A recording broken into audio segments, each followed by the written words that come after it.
What's up, YouTube? Today is a little bit different. You guys might not have seen this. Some of you might have seen a style like this before from us, but over on our Patreon. So this is our podcast. We do this every week on our Patreon, where we kind of talk about either life updates, usually though more like Grand Archive updates, True Champion gaming updates, and things that we've done from events or what have you. So. Like tournament reports, kind of like meta discussions, spoiler conversations, just anything Grand Archive related. And we usually try to go like a little bit more in depth there to give Patreon a little bit of nice content. So just because this is probably going to be a pretty long podcast and like it's just such a relevant one to everybody. You know, a lot of people were at Worlds. I want people that weren't able to go to Worlds to be able to kind of hear some of the stories and everything. We figured that we would give YouTube this podcast, and if you are on Patreon, don't worry, we're going to have a lot of exclusive content coming to you guys soon, so don't worry that like the podcast isn't exclusive for you guys this time. But if you do like this style of video, go check out our Patreon. We'll have a link in the description below, and we do have a free 7-day trial down there as well. So we do our podcast every Tuesday, so if you liked this podcast, you can go check out our Patreon for 7 days for free. See next week's podcast, all the other exclusive content that we put there. And yeah, I mean, we really try to make it a good place over there. So, yeah, for sure. And we appreciate everyone that has, we've had a lot of supporters so far. So it's really awesome. Yeah, really met a lot of them at Worlds too. Or re-met them, talked to them again. Yeah. So. But yeah, so I'm going to let you kind of start this podcast because I think that once I start talking, I'm going to go for quite a while. Sure. How was your Ascent World experience? So Ascent World, as you see, one of us is missing. Terry got back very late last night and is still trying to make his way into the world again. So I played in the Steel event with Terry and Remetic. If you guys know who he is, he's a judge, pretty prominent person in the game. So it was in the 3v3 event. We won our first round, lost our second round, unfortunately, to, I believe that was the team that ended up losing out, and then won again, then lost again to a very good team. I think it was some of the Southern California guys or North Carolina, I can't remember which one. And then won our last two. So we ended 4-2 and bubbled out of top cut. Yeah, because some 4-2 teams made it, some 4-2 teams did not, unfortunately. So the unfortunate thing was that the people, I think the last round we might have played, I think they might have dropped as well. So like some of the people who played just didn't keep on going. So of course our tiebreakers are worse. Happens, we didn't do well enough as well. You know, and sometimes you just get unlucky. 3v3, even though they are 3v3, there's 3 games going on. There's still best of ones, and so sometimes you just get rolled. You don't draw correctly. I was on a Fire Rye Gloamspire deck where both games, I think I only lost twice, but both games I lost, I had a whole hand of Arcane. And even though our Arcane count was like 27, like it's not crazy or anything like that, it happens. So. And there's no sideboard to prepare for your bad matchup, so sometimes you're going to sit down in a bad matchup and you're just going to lose that game. So it was an interesting format. I heard a lot of good things about it. I heard a lot of unhappy things about it too. Like I think the general consensus from when I talked to people was they were pretty okay with it, but they wouldn't want to see this happen more than once a year. And like that's where I'm at too. Like I thought it was fun, but I really hope that it's a very infrequent thing. And it'd be cool for content maybe later on if we get like, you know, us three versus like chess club guys or creative shot guys, depending on what the events are and all that kind of stuff would be good too. So other than that, I didn't play in any other events. I did start the Recollection event. Proceeded to instantly drop because Remetic asked if I want to play. I was like, sure, I'll play Remetic. And got to mess around with the Sylvia decks, the Tristan decks. All the cards were spoiled there. I don't know why. I didn't take a picture of them, but that's okay. They are up on TCG Player for those who want to go and read them. Not quite up on the index. They'll be up on the index early Friday. Friday release day. May 17th. So, which is end of season as well? Yes. So end of season, MRC comes out, index is updated. Friday's a very important day for Grand Archive. Big day. And then a week later, because there'll be, I believe, a week off or 2 weeks off. A week off. I think it's a week off, and then the next season starts. Yes. For competitive play. So yeah, I think it's like 6 days or something. Okay. Weird. I think it's the 23rd or something. Yeah, something like that. Yep. So that way, I mean, it's kind of nice because like that way, the cards are brand new to everyone. You don't have to worry about your elo the first week while you're like you can try your mill decks and stuff. You know, like spoiler alert, if you're at Upkeep Games this Friday, I might be playing mill. There's a lot of cool stuff happening with the game right now. MRC seems nuts. Oh yeah. Sorry, getting back to Worlds. Worlds was great. Yeah, like yeah. I said, met a lot of people. I pulled the Divine Relic from the Recollection event. Yeah. That was pretty cool. It was very funny because I was at my vendor booth and someone came up to me. I can't remember, but they were like, "Isaac pulled the Divine Relic." And I was like, "Are you serious? Yeah. Like, I want to go see it." And he's like, "Yeah, it's pretty Black interesting. Yeah, it's lackluster or something." They said. I was like, "Oh, okay." Like killed a lot of my excitement, but then I went over and I read it and I was like, "Okay." I get it. And after looking at more of the cards, Yes. it's definitely better than I first. I looked at this card. I was like, all right, I'm not playing this. No, like, I was like literally like 0 out of 5 Yeah. until I read more of the cards Yeah, in yeah. the set. Yeah. So, and we want those star ratings of our cards. Yeah. Those are coming soon. Don't worry. Trying a different format with this one. So than our previous star rating videos. Those just tend to go really long. Yeah. Trying to make them a little shorter, a little more condensed. Yeah. And maybe do longer formatted versions on Patreon or something like that. For specific cards that we think deserve longer conversations. But yeah, I mean, very cool cards. Like I said, I'm very excited for MRC. It was pretty cool the way, for those of you that weren't at Worlds, the way that they kind of like spoiled the whole set was people that pulled, because what happened was they had a side event that you could get a Sylvie or Tristan Recollection box, and these come with, they're essentially kind of a starter deck. So they came with 60 predetermined cards and some extra cards to help make play sets from that 60 card deck.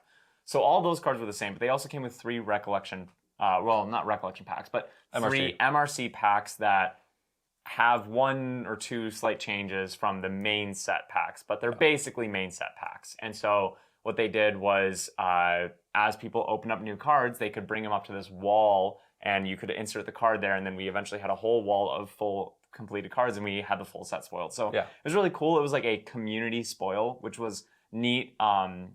You know, obviously like content creator spoils, like people really like those. We participated in those in the past, so it was kind of cool to have like a community spoiler event as well. So just really nice. I think it was really well done, and so we know all the cards now. I've read probably about like 80% of the cards. I've been trying to keep up with it. Them not being on the index is a little awkward.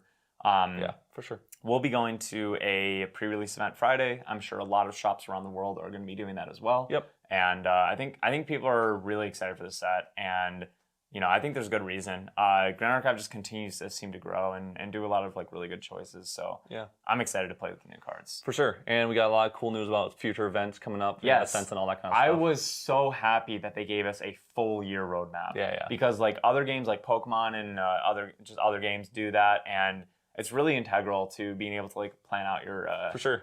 Because it sucks to miss an event because you're like, oh well, hopefully there will be another one in X area in a few months, and then there's not, and then you're like, well, I should have gone to that one. Like, so no, we have a full year roadmap. We have a lot of Ascents and other events planned. I think there's one every month, right?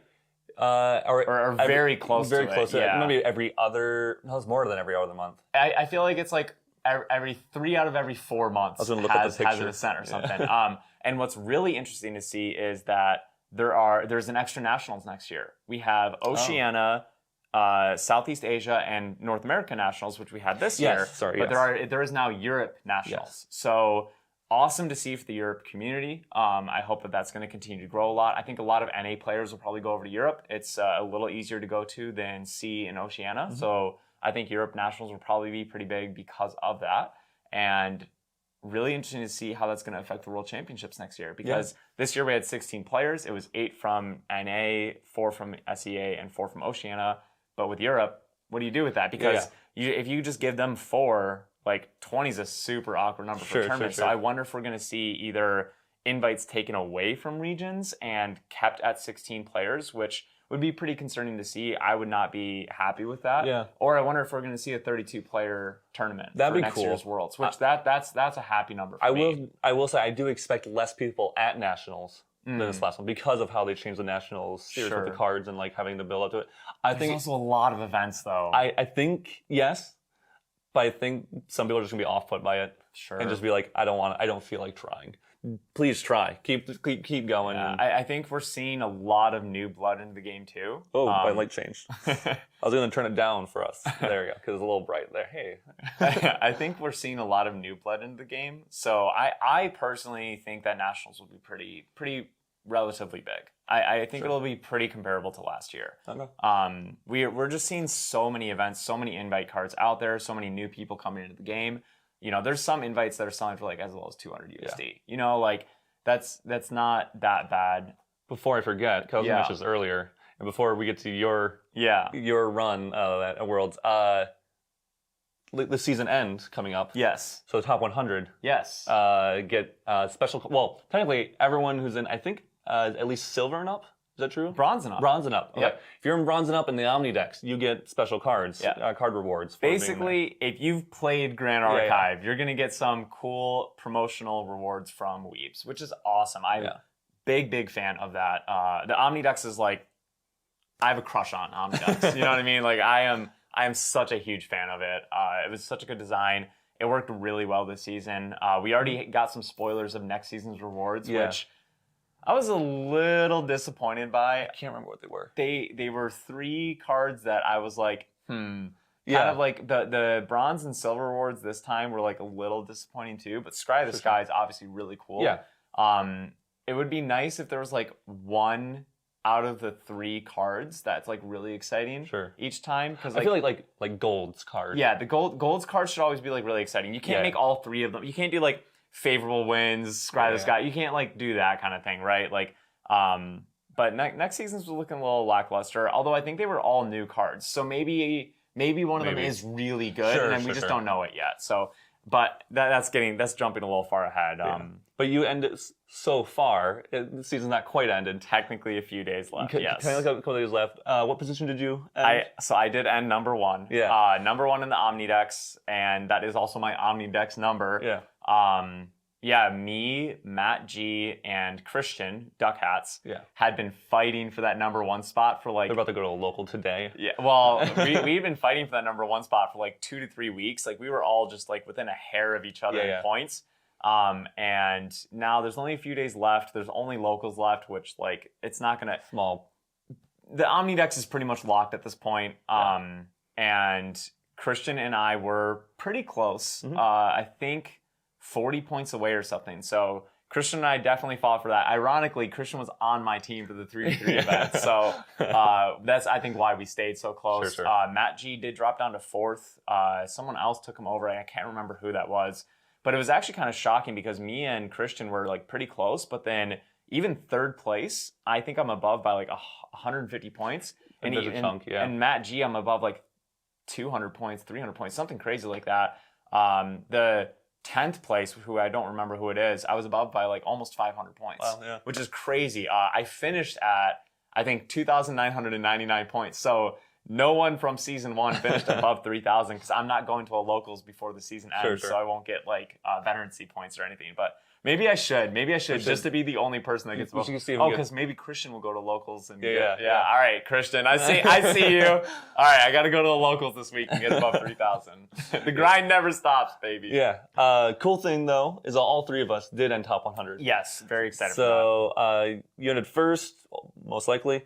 I entered around 30 something. I can't remember, and I believe Terry's 60 something, 50 something, somewhere in there. So hopefully we all end a season with top 100, so we all get one of those CPRs, right? CPRs. Scry the Skies. Yep, collector promo rare. It's a signature Scry the Skies. It's going to look great. I'm trying to buy a couple more so I can get a play set, I think. I know someone who's selling them. So Omnidex, super cool. We talked about the Recollection event. Scrubbed Out a Steel tournament. I didn't do because I was in the 3v3. You didn't do, just due to a little bit of exhaustion. And then Terry did do, which obviously he's not here. I ran around getting stamps for the Frostbind. Very, very helpful. Chilling Touch. Because a lot of our team was either at the vendor booth and other events. We didn't really have time to do it, so very awesome. Terry did the, what's up? No, go ahead, continue. Terry did the Scrubbed Out a Steel event. He did not place in that one, but he did have a good time, I think. And just trying to think about like what other events went on. We had planned on shooting a lot of content at Worlds. Literally had messaged like 15 people Sorry. about like recording content with us. Didn't do a single one. So sorry about that if you were on our message list. We'll try to do content at future events. It gets so busy. Well, and a big reason why is because you were not only part of Worlds. Yeah. You were part of Path of Steel. You were part of Path of Silver. Yeah. And you were vending this event. Yeah. So you had a couple of things on your plate. I literally completely slipped my mind. I actually put the morning of, because like Saturday I was like, I'm not going to do it. I'm just going to focus on the tournament. Yeah. Sunday I was like, I'll do it. So I put the mics in my bag and then just forgot. The rest of the day. So yeah. So I'll start my long speech about my event. So I was able to talk to a few of you at the event. Apologies if I didn't say hi. I overworked myself this event. I bit off more than I could chew. Well, kind of. I guess I did it all. I did chew it. I just was it healthy? No. So I went into the event intending to do Path of Silver and to compete in the World Championship and to help vend. I had a really awesome team of people that were helping me out for the event. So shout out to Andrew Folger. A lot of you might have talked to him at our vending booth. Very close friend of mine that, he was learning Grand Archive, learning the market, learning the cards, but pretty new into it. And he killed it for being so new. I don't think we had a lot of like pricing mishaps or anything like that. So we had a water bottle. We did. We did have a water bottle. The Ascent water bottle was listed at our booth for $100 for I think one full day because he asked me what price, and I don't remember what price I told him, but he heard it as 100. I definitely did not say 100, but like things like that are gonna happen. Every single vendor in every single card game underprices and overprices some stuff. Sometimes it happens. But we did put that all the way down to 30 the next day, and we did sell one. Anyways, but yeah, big shout out to Andrew Folger and some of the wives from True Champion Gaming as well. They did a killer job running the booth, even at trade night too. And I try to pop over there as much as I could to help with things because a lot of people wanted to sell stuff and everything. But so we did vend the event. It went really well. A lot of people wanted to sell us in some cards. We had like a hot buys list that was a really big hit, and then we sold a lot. It was pretty crazy, but honestly, like it was really refreshing because I'm already one of the bigger stores in this game for like TCG player listings, and a lot of people hit me up on Discord and Facebook to like complete decks and stuff like that. I try to rip a lot of product for that, and I get to kind of feel firsthand when like new blood comes into the game because there's some times where I'm like, oh, I sold 1 GCR this week, and then like 2 weeks later it's like, I sold 12 GCRs this week, and the next week I sold 10 GCRs this week. It's like, oh, okay, like we got some new blood coming in, so it's kind of cool to like experience that firsthand. And yeah, vending the show really felt like, man, the Grand Archive market's doing well. I sold a lot more stuff than I thought I would. A lot of items that like I thought I'd maybe sell one of, I sold like 5, so really, really seems like the Grand Archive market's doing healthy. And obviously there was Path of Silver at the event. There's some like things that helped cards sell specifically at that event. But even outside of that, I just think the market's doing well. Just I'm obviously very invested in that. Just nice to see. So we all want the game to do well, right? Yeah. And if you need sleeves for those cards that you're buying from Caveman, yes, absolutely. Check out Dragon Shield and use our code True5 at checkout. Terry's not here. I got to do it for him. Use True5 at checkout for a discount. Helps us out. Yes, a bunch of you guys have been using it. Thank you so much. It's literally funding new camera equipment and lights and stuff. Isaac loves lights. This light is blaring at us right now. Yeah, I don't know why, but this guy loves lights, and lights are crazy expensive for some reason. So you guys using TCG Player Affiliate E-Link, subscribing to the Patreon, using code True5 at Dragon Shield, you'll get a discount, but we also get some percentage back. It actually really helps because we are trying to improve our quality over time. But yeah, so sorry. No, it's okay. Path of Silver vending. Yeah, so vending went really well. Path of Silver, again, big shout out to my wife, True Champion Quinn. For those of you that is her legal name. Yeah, that is her first name. Her last name is Source Trooper. For those of you that might not know, me and my wife do collect together. We share a collection. She is the big organizational person, and I'm the one in charge of buying the cards and figuring out all that kind of stuff. But yeah, so we collect together. It's something that, I spend a lot of my time in Grand Archive, and it's nice to be able to like spend some of that time with her. So it's something that like brings us together. I know that there's a lot of people like found that out at the event, and they were talking about how they wish like their wives did that and stuff. And yeah, I mean, like, you know, just show them some cards. You know, like Quinn, when I first started buying and selling cards, I'm going super off topic here. Wow. I first started buying and selling cards like 10, 15 years ago or something. And Quinn, like, it was just my thing, and that was that for a while. And then I vended my first Pokemon event. And at that event, it's just like, it's such a different feeling, right? Like vending like a big show and like getting to talk to so many people. It was a big show, but it wasn't as busy, even though it was a bigger show than technically Worlds was. And so I just got more time to like talk to people at that event and stuff. And I don't know, she caught the collecting bug there, and she started off a little binder after that, and like it kept growing and growing. So yeah, just like share your passion, you know, like you never know where it might end up. But so anyways, me and Quinn collect together. We kind of work together on that. So we both got a placement in Houston Path of Silver. I placed 6th and she placed 4th, or vice versa, something like that. Yes.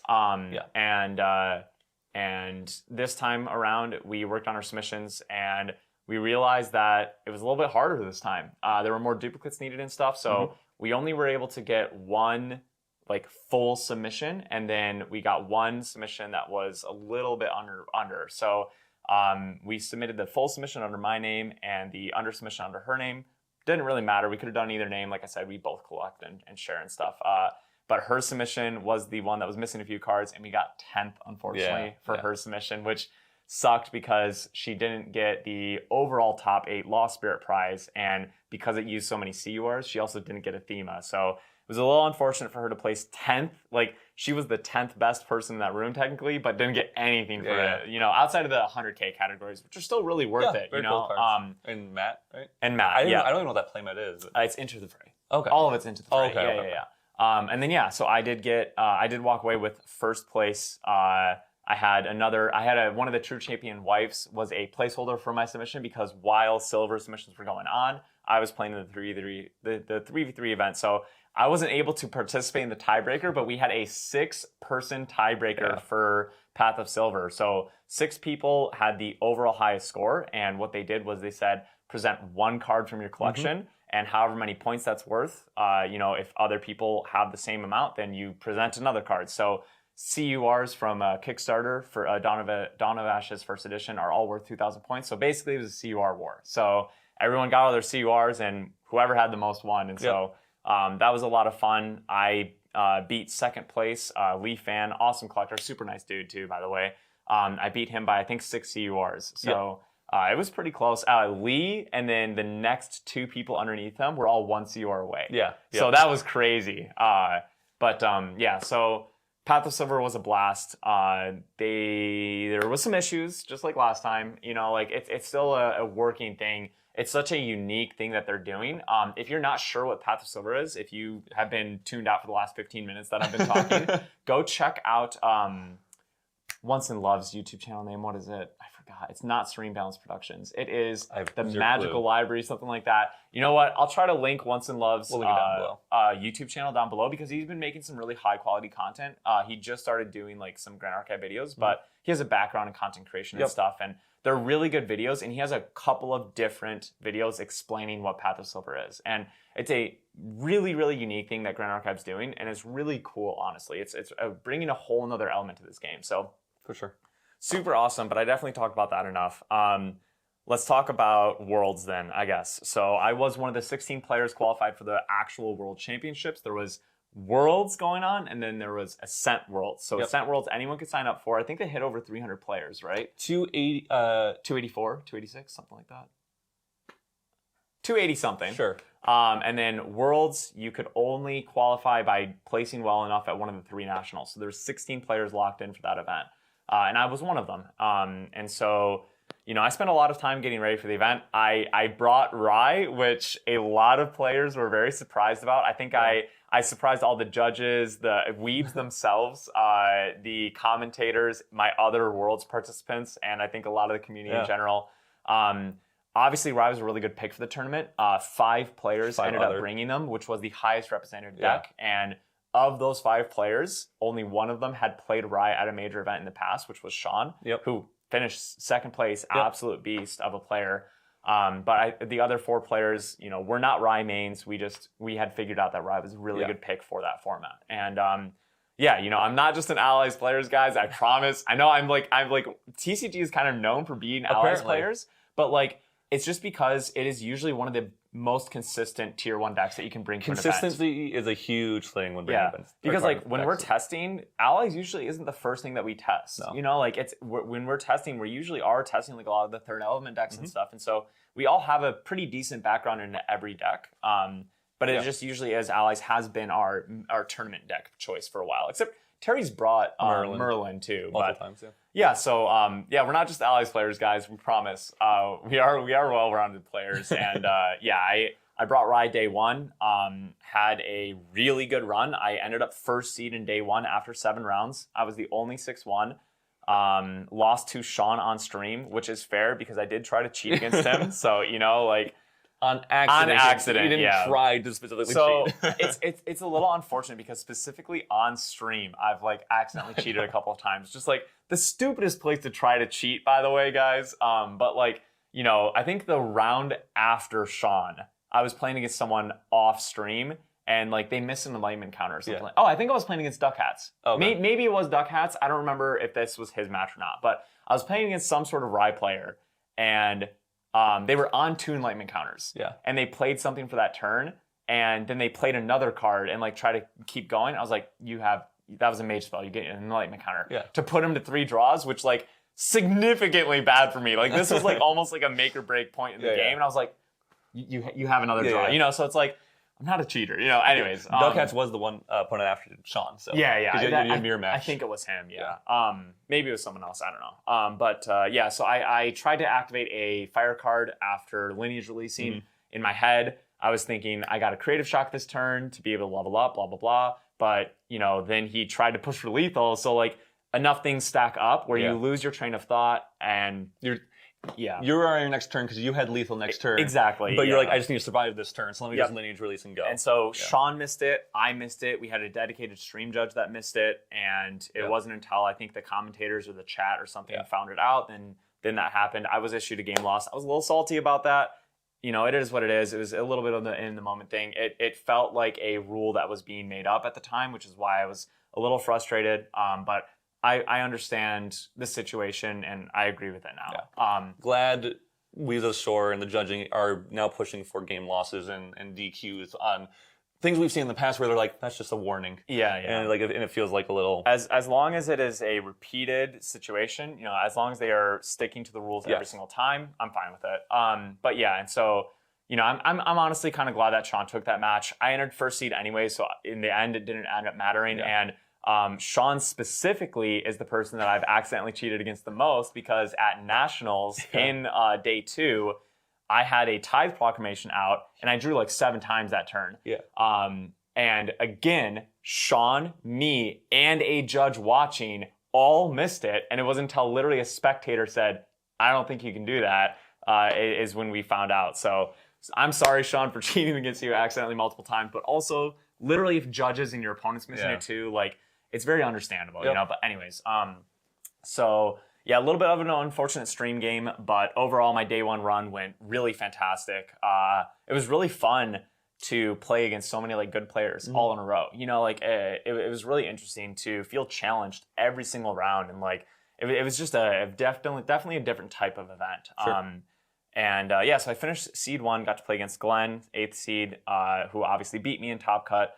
But I was feeling pretty good about going into day 2. I had the choice to go first every single round because first seed gets to choose that. So that was my little advantage for doing so well day 1, even though I only had 1 life, just like everyone else in day 2, right? The first time I lose, I'm out. And so I did run it back with Rye. I did intentionally change the deck around a little bit to be able to face... I was pretty sure that Glenn was going to be on Merlin. Yep. So I changed the deck a little bit to have a better matchup game 1, which I did take. And then game 2 and 3, unfortunately, Glenn did take it. And I think there's only one person that changed decks. Yes, Burner changed from Windcrux to Luxem, which was understandable choice. Sure. A lot of people were kind of expecting it. And I was pretty sure that most other people were going to stay on the same deck. I really almost did bring Diana. I was thinking about that pretty hard, especially because I was going first. But, you know, I just stuck with my gut. Yeah. You know, I had been practicing Rye a lot. I was very comfortable on it. I felt that with the changes, I could have a really good shot at taking down the match because I felt very confident in my game 1. Sure. And I was like, I just need to win game 2 or 3. Drew a little unfortunate in game 2 and 3. It is what it is. It's still a card game at the end of the day, right? And Glenn is a good player. Obviously, he just won the world championships. So congrats to him. Yes. So, you know, if I had to lose to one player in top 8, I'm glad it was Glenn, right? So, yeah, I mean, overall, really fantastic. We had found out at the event that we could play in a 3v3 in the team tournament if we wanted to. And so, you know, losing in Top Cut really wasn't that bad because what had happened was I joined a team with Jason May and Duck Hats, so Christian. Limelight and Christian. I don't swap. Anyways, yeah. Christian's his real name. Jason's his real name. Yeah. So really good team because Jason May has won A Nationals. He won the C Nationals. Christian won NA Nationals. Arguably one of the hardest events that we've had to date so far. And so I had some fantastic teammates on my end, and they had both missed day 2 of Worlds. So they were able to play in round 1, but since I was playing against Glenn when the 3v3 event started, and because me and Glenn's match took so long because it was untimed, Jason and Christian actually played the first 2 rounds of the 3v3 event without me.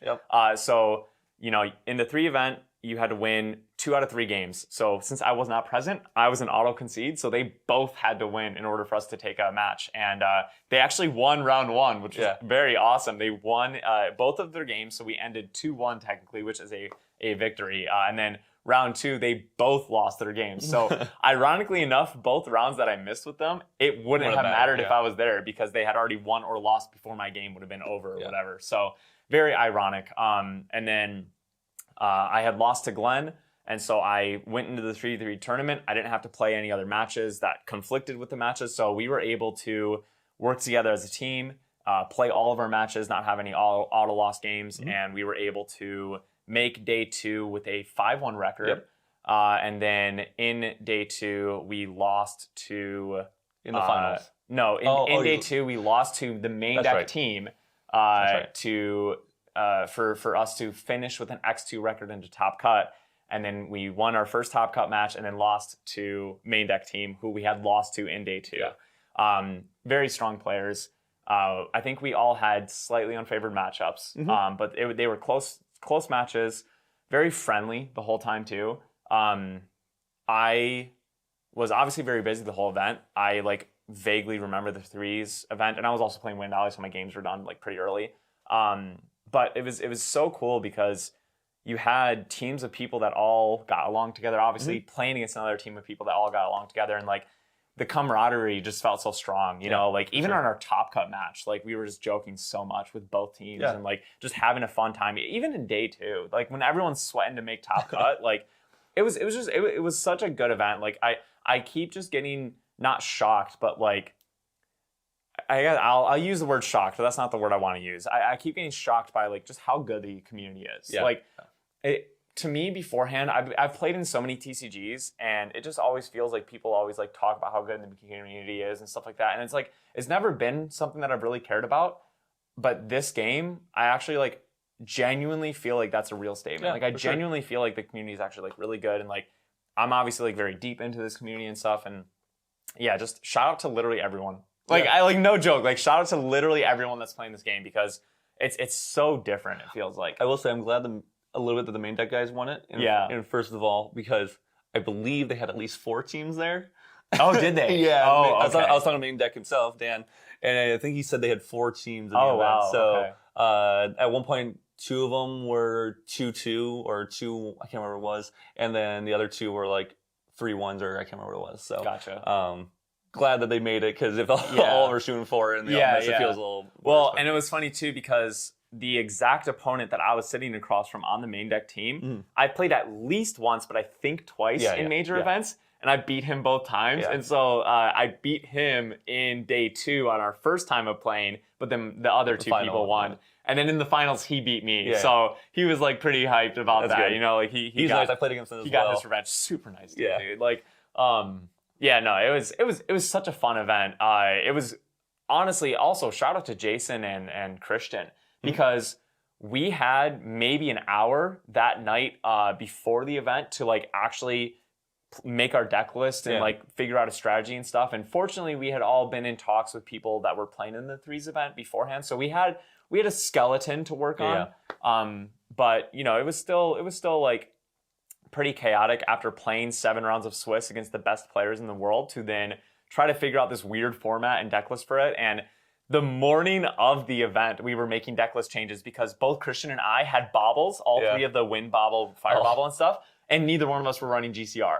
And like just stuff like that. Like we had like some overlap that we hadn't seen the first night of creating deck lists. So like 30 minutes before deck lists are due, we're like, wait a second, we got to change some of these.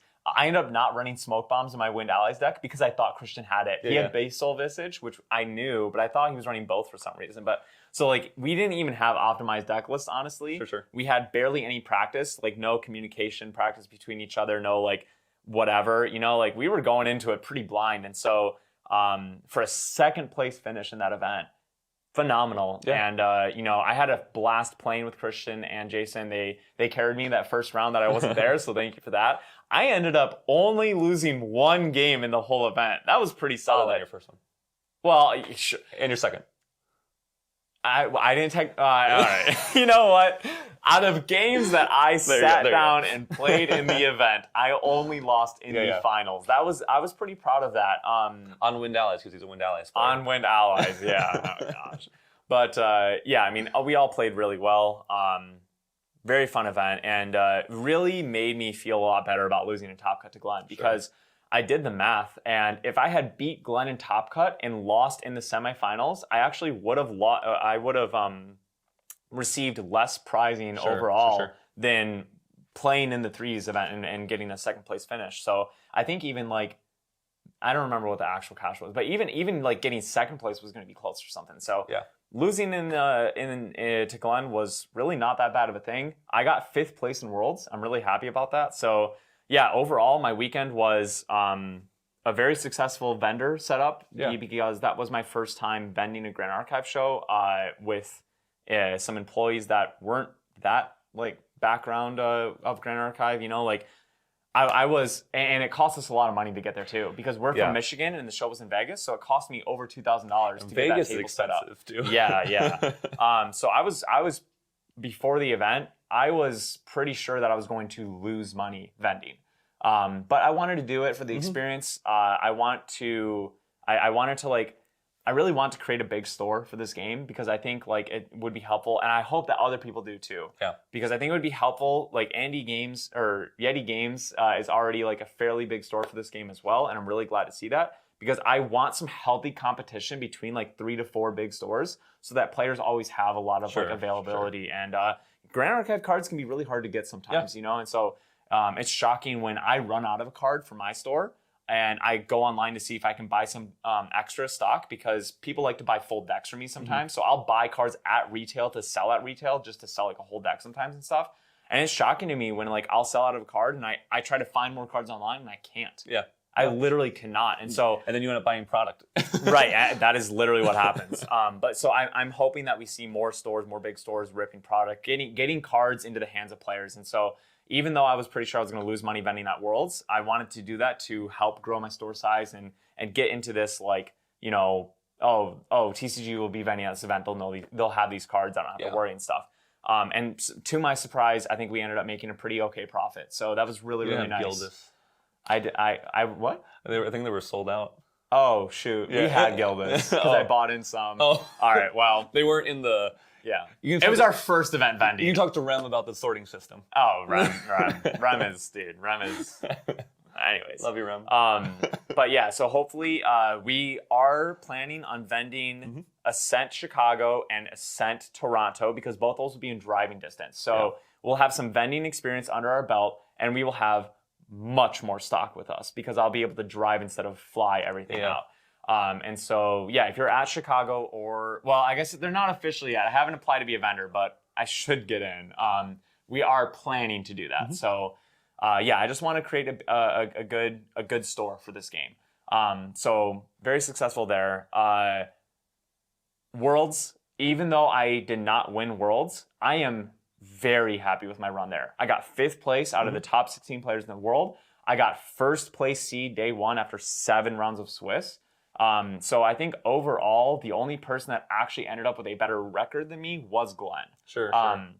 Maybe Sean too, because I think he was like 2nd or 3rd seed. Yeah. So I think the finalists were the only people that had, I think, comparable records.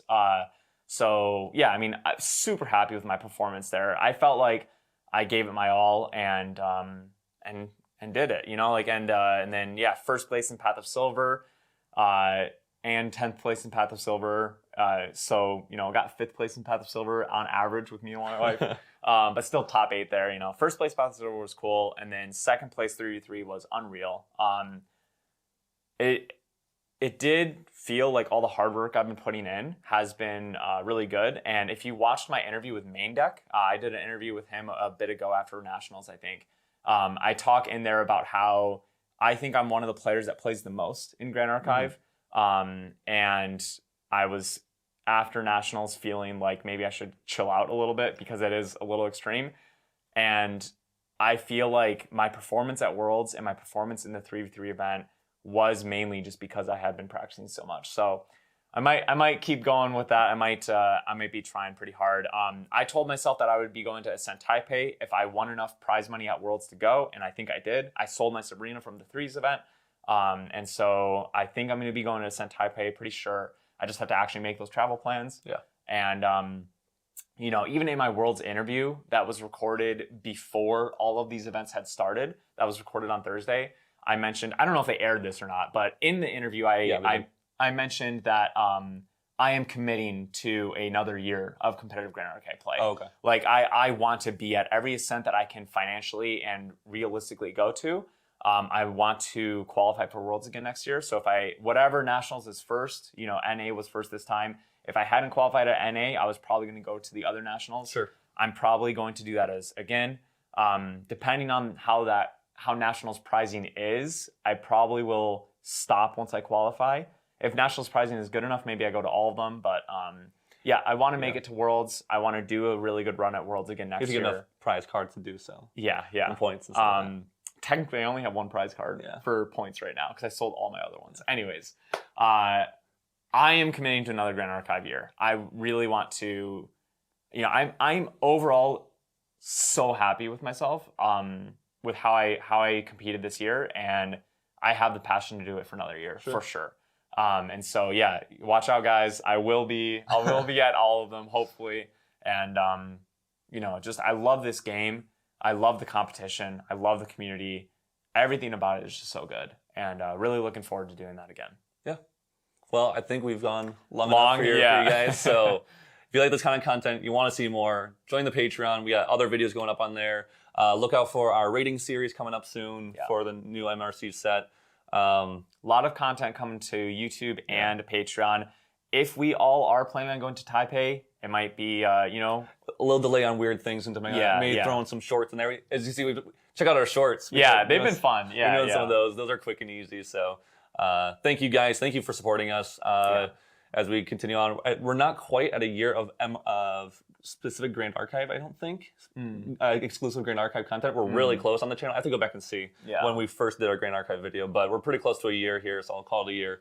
So thank you. We appreciate it. And we'll see you guys in the next one. Peace.